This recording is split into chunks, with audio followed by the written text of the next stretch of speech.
Hey Trendsetter, Stuart here again.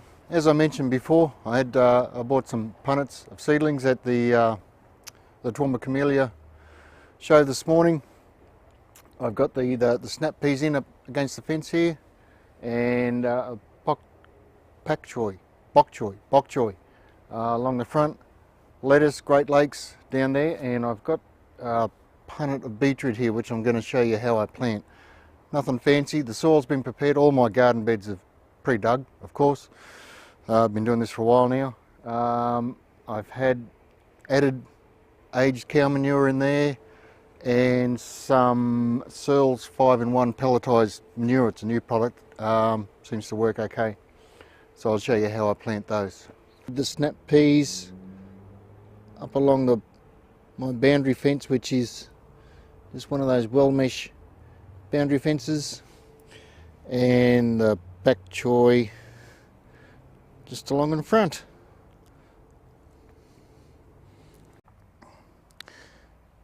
The lettuce went in pretty easy.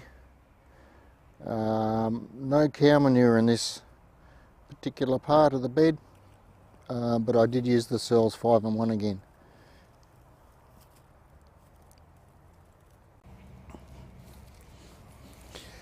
Right, so little patch I've prepared here before with cow manure and the Searles 5-in-1, but I've also had my punnet of beetroot soaking in a bucket of sea salt. It's not normal sea salt, it's the wetting agent sea salt. That mainly is just to help them slide out. If you wet your punnet up like that beforehand, they basically just slide out with no effort at all. Now, planting, just a simple matter. I just use 2 fingers straight into the soil, make a hole, and fill in around them. Beetroot you can plant quite close. What's that? 4 or 5 inches. You can plant them closer, but I like to give them a little bit of space.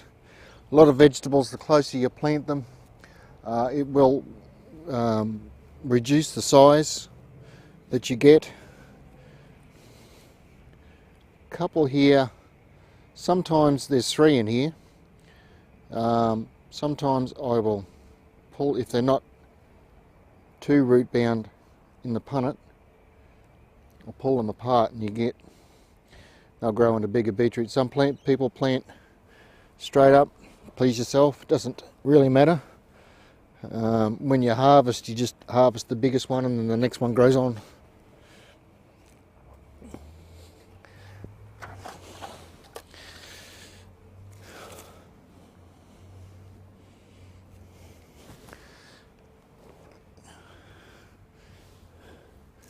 Alright, I've run out of rows, so I'm just going to stick a few of these in between.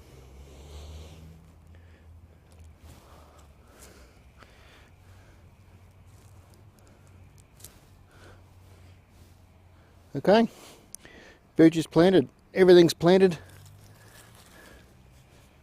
Give them a good water. Get ready for tomorrow. Cheers, thanks for listening and watching.